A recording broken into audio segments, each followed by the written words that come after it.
Parmi les plus grands clichés qu'on entend souvent sur les Noirs, ils ne peuvent pas s'entendre, ne peuvent pas s'unir pour bâtir et ne sont pas capables de réaliser certaines choses font partie de ces idées reçues qui reviennent le plus.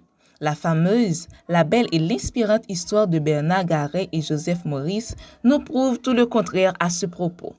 Honneur, respect, salutations pour tout le monde. Vous êtes sur JN Mag TV et vous suivez l'émission La Chronique de l'Histoire.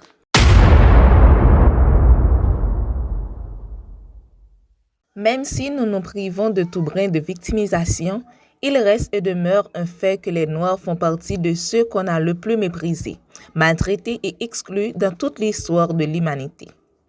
Les États-Unis sont un parfait exemple du matraquage que pouvait subir un humain juste pour une question de sombreur de peau, notamment avec les tristes et barbares lois de Jim Crow instaurées dans l'année 1877. Le 19 septembre 1925, à Willis, dans l'État du Texas, un petit Afro-Américain voit le jour et il portera le nom de Bernard S. Garret. Sa couleur de peau, son statut social, la situation de ses parents, tout laissait présager un sombre avenir pour lui, tout comme il était le cas pour bon nombre de ses semblables. Malgré toutes les difficultés éprouvées sur son parcours, le petit Bernard rêve grand et vise loin. Pendant qu'il exerce le métier de cireur de bord dès son plus jeune âge, il commence à se renseigner sur les affaires de business concernant surtout le secteur bancaire. Petit à petit, l'oiseau fait son nid. Sa détermination lui permet de commencer à se réaliser et à commencer à s'imposer dans les affaires concernant l'immobilier. Pour mieux comprendre l'immensité du succès que faisait Bernard, on n'a qu'à vous dire qu'à partir des années 30 jusqu'aux 60, le système ségrégatif américain mettait des restrictions sur l'émancipation des Noirs et les privait de certains. C'était une chose impensable et inadmissible qu'une personne, surtout dite de couleur, puisse arriver à côtoyer des Blancs, qui plus est faisant partie de la classe huppée, dans une époque où un Noir ne pouvait même pas s'asseoir dans le même banc d'un bus avec le codem. Monsieur Garret, lui, il s'est mis dans l'un des business les plus difficiles d'accès où seuls les Blancs régnaient, et il s'est assis valablement à leur table. Le succès impensable de Bernard était fulgurant. Son imposition dans le commerce de l'immobilier lui permettra d'amasser plus d'$1 million dans les années 64.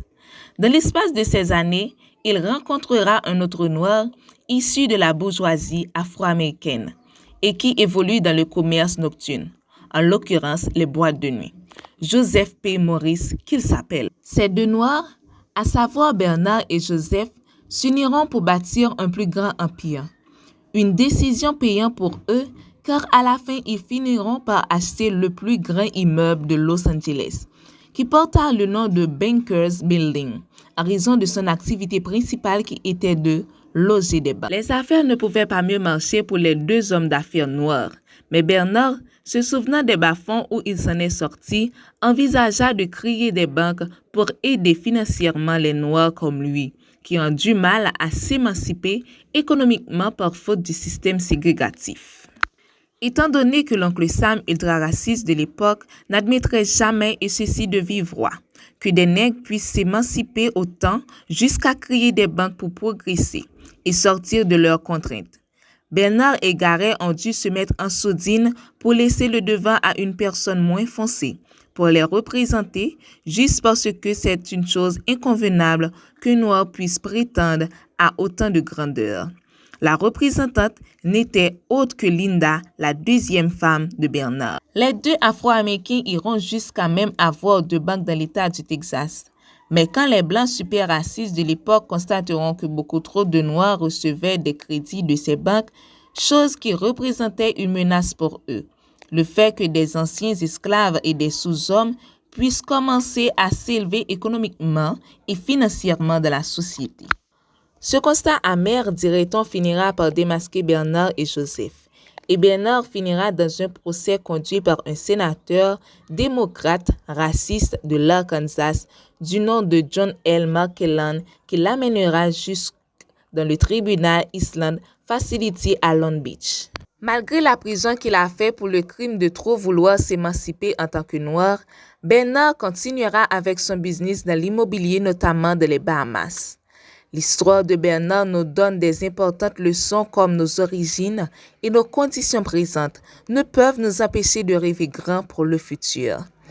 L'histoire de Bernard S. Garet et Joseph Maurice nous prouve et nous dit que oui, bien sûr que les Noirs peuvent s'entendre et que de par leurs unions, ils peuvent réaliser de très grandes choses et aller à l'excellence suprême. Le présent est un cadeau. Profite du moment en espérant que ce moment vous a été favorable. On vous dit donc à la prochaine.